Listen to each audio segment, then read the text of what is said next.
This is Jody Wall with jodywallrealtor.com. Your tenant has a late rent payment. The best solution is to have a plan before the situation happens. We have a 3-step process for dealing with late rent payments. Our plan centers on our lease and execution of it. Rental property is our business, and we treat it as such. Here's how you can deal with late rent payments. Step 1. Make your tenant aware of the process.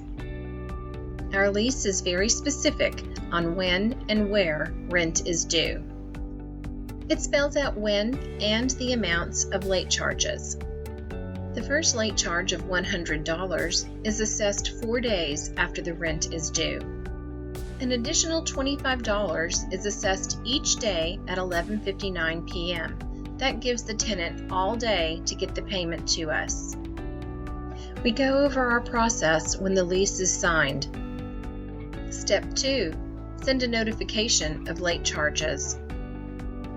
When we have a late rent payment, we send the tenant an email notice of the delinquency. The email is sent the next morning after the due date. We quote the section of the lease pertaining to late fees to remind the tenant of the process. Most times, tenants respond and the process ends here.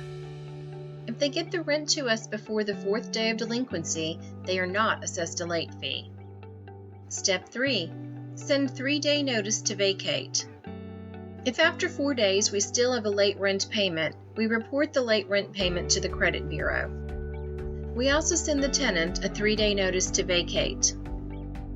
The notice is sent via certified mail, return receipt.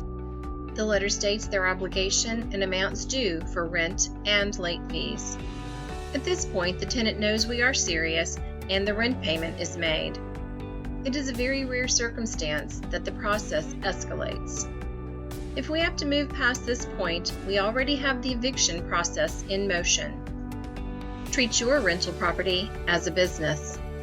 You do not live for free, and neither do your tenants. When you have a late rent payment, your personal finances are impacted. Have a system and stick with it. Like us on Facebook to get more tips on running your real estate business.